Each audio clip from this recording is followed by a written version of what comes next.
अज़ीज़ तलबा व तालिबात, अस्सलामुअलैकुम। आज हम गुजराती के इस पीरियड में व्याकरण में एकम दो संधि के बारे में मालूमात हासिल करेंगे।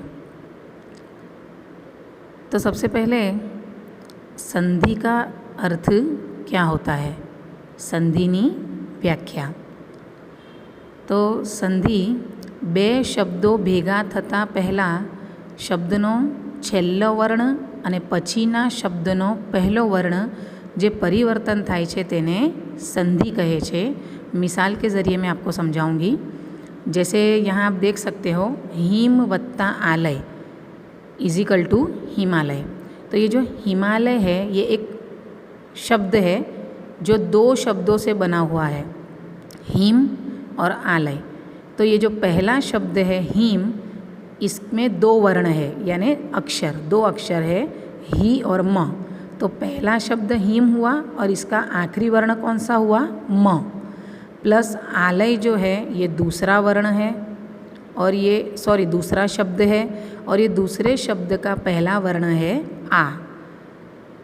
तो हिम वत्ता आलय इजिकल टू हिमालय। अगर मतलब कि जो पहले शब्द का दूसरा वर्ण और दूसरे शब्द का पहला वर्ण अगर जुड़ते वक्त इनमें परिवर्तन आता है, तब्दीली आती है, तो उसे संधि कहते हैं। संधि का अर्थ होता है जुड़ना। तो यहाँ देखेंगे कि म और आ, इनके जुड़ने से आ लुप्त हो जाता है और वो म में उसका शुमार हो जाता है और म का मा हो जाता है और हिम वत्ता आलय का हिमालय हो जाता है। तो इस तरीके से यहाँ हम संधि देखेंगे तो संधि के दो प्रकार है, स्वर संधि और व्यंजन संधि, जो आपको याद रखने हैं। अब स्वर संधि किसे कहते हैं, तो संधिથી जोड़ाता के परिवर्तन पामता બંને ध्वनिओ स्वर होय तो ते स्वर संधि कहवाय छे। हमने पहले देखा था कि स्वर और व्यंजन, स्वर किसे कहते हैं और व्यंजन किसे कहते हैं, आप बखूबी जानते हैं। तो यहाँ स्वर संधि में जो पहला जो शब्द होता है उसका आखिरी वर्ण वो भी स्वर होना चाहिए। मिसाल के तौर पे देखेंगे हम, जैसे यहाँ है महा वत्ता ईश इजिकल टू महेश। तो यहाँ महा पहला शब्द है और इसका आखिरी वर्ण कौन सा है, हा, जिसका प्रोनाउंसिएशन में आखिरी निकलता है आ। और दूसरा जो शब्द है ईश, इसका पहला वर्ण यानी पहला अक्षर है ई। तो ये आ और ई दोनों ही स्वर है, इसीलिए महेश की जो संधि है महा वत्ता ईश, इसे स्वर संधि कहेंगे, जिसमें दोनों ही वर्ण स्वर हो। ऐसे ही दूसरी मिसाल लेते हैं, सिंह वत्ता आसन इजिकल टू सिंहासन। तो यहाँ सिंह ये पहला शब्द है और उसका आखिरी वर्ण कौन सा है, ह। और दूसरा शब्द जो है वो आसन, उसका पहला वर्ण कौन सा है, आ। तो यहाँ भी सिंह बोलते वक्त अ के बाद अ प्रोनाउंसिएशन निकलता है, इसलिए इसका भी आखिरी और पहला वर्ण अ और आ है, इसलिए ये दोनों स्वर है, तो ये स्वर संधि है। आगे देखेंगे व्यंजन संधि। तो व्यंजन संधि किसे कहते हैं, तो संधि में व्यंजन साथे स्वर जोड़ाय कि व्यंजन साथे व्यंजन जोड़ाय तो ते व्यंजन संधि कहवाय छे। अब देखिए गौर कीजिएगा कि पहले हमने जो स्वर संधि देखी उसमें दोनों ही सूरतों में स्वर ही होना चाहिए। पहले शब्द के आखिरी वर्ण भी स्वर होना चाहिए और दूसरे शब्द का पहला वर्ण भी स्वर होना चाहिए, तो ही वो स्वर संधि कहलाएगी। लेकिन व्यंजन संधि में क्या है कि अगर दोनों ही व्यंजन होंगे तो भी व्यंजन संधि है, और एक शब्द में व्यंजन होगा और दूसरे शब्द में स्वर होगा तो भी व्यंजन संधि कहलाएगी। मिसाल से समझेंगे। यहाँ पहली मिसाल है निस वत्ता चिंत इजिकल टू निश्चिंत। तो यहाँ पहले शब्द का आखिरी वर्ण यानी स ये व्यंजन है और चिंत में दूसरे शब्द में पहला वर्ण च ये भी व्यंजन है। तो यहाँ दोनों ही व्यंजन है तो व्यंजन संधि हुई। और दूसरी मिसाल में देखेंगे दुस पहला शब्द है और उसका आखिरी वर्ण है स जो व्यंजन है, और यहाँ दूसरा शब्द है आचार, वहाँ अ ये एक स्वर है, पहला ध्वनि जो है, पहला वर्ण जो है वो अ एक स्वर है। तो यहाँ एक व्यंजन है और एक स्वर है, फिर भी ये व्यंजन संधि ही कहलाएगी। ये आपको याद रखना है। अब संधि के प्रकार जैसे हमने देखे कि मुख्य 2 प्रकार है, स्वर संधि और व्यंजन संधि, जो हमने उदाहरण यानी मिसाल के ज़रिए समझ लिए। अब हम स्वर संधि के नियम देखते हैं मिसाल के साथ, उदाहरण के साथ। संधि माटेना पदों,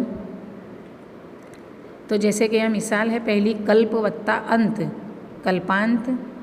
दूसरा है तथा वत्ता अपि, तथापि। वार्ता वत्ता आलाप, वार्तालाप। विवेक वत्ता आनंद, विवेकानंद।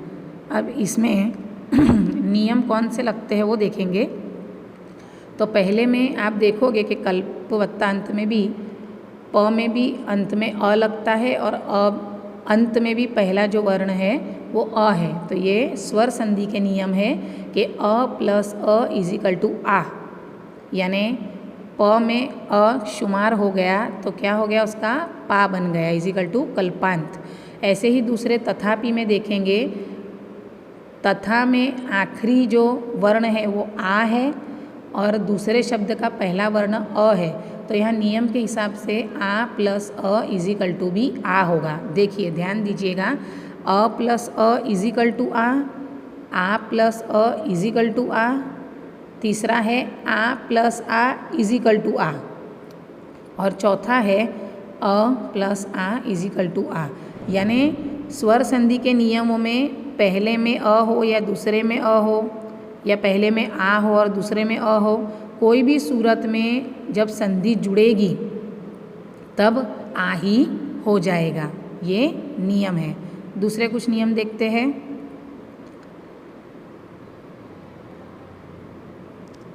यहाँ हम देखेंगे रवि वत्ता इंद्र इज इक्वल टू रविंद्र, कवि वत्ता ईश्वर इज इक्वल टू कविश्वर, देवी वत्ता इच्छा इज इक्वल टू देवीच्छा, रजनी वत्ता ईश इज इक्वल टू रजनीश, सु वत्ता उक्ति इज इक्वल टू सुक्ति, सिंधु वत्ता उर्मी इज इक्वल टू सिंधुर्मी। अब यहाँ हम देखेंगे कि यहाँ ह्रस्व और दीर्घ, इसका आपको ख्याल देना है जो हमने स्वर व्यंजन में सीखा था। ह्रस्व यानी छोटी ई या छोटा ऊ, और दीर्घ यानी बड़ी ई या बड़ा ऊ। तो यहाँ पहले उदाहरण में देखेंगे कि रवि वत्ता इंद्र, तो यहाँ रवि जो है इसमें जो ह्रस्व ई लगा हुआ है आप देख रहे होंगे, और इंद्र में भी ह्रस्व ई ही है। तो यहाँ ह्रस्व ई प्लस ह्रस्व ई इज इक्वल टू क्या हो जाता है, दीर्घ ई। तो जब ये रवि वत्ता इंद्र ये दोनों जुड़कर एक संधि युक्त शब्द बनेगा, तो जो रवि में जो भी ह्रस्व है वो दूसरा इंद्र का ई जुड़कर यहाँ दीर्घ ई हो जाएगा। यहाँ आप रविंद्र में देख सकते हो कि दीर्घ ई हो गया है। तो आपको क्या ध्यान रखना है कि ह्रस्व ई प्लस ह्रस्व ई इज इक्वल टू दीर्घ ई।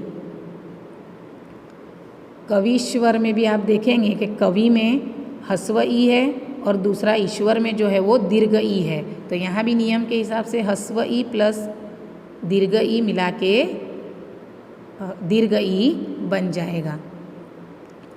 देवी वत्ता इच्छा में देखेंगे आपके देवी में दीर्घ ई लगा है और इच्छा में ह्रस्व ई लगा है, लेकिन ये जब जुड़ा के हम लिखेंगे तो भी यहाँ दीर्घ ई का ही इस्तेमाल करेंगे। देवी इच्छा में आपको दीर्घ ई दिखाई दे रहा होगा, दीर्घ ई प्लस ह्रस्व ई, यहाँ दीर्घ ई आएगा।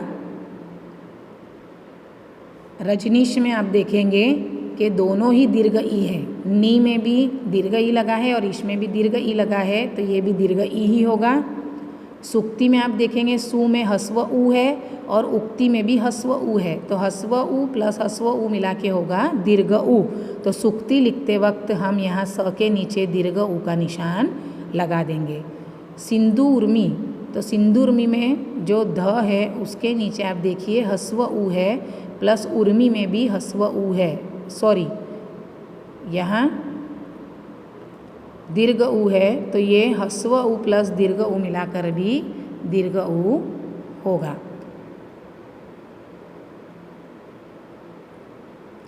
यहाँ हम इसके आखिरी नियम देखेंगे अब स्वर संधि के।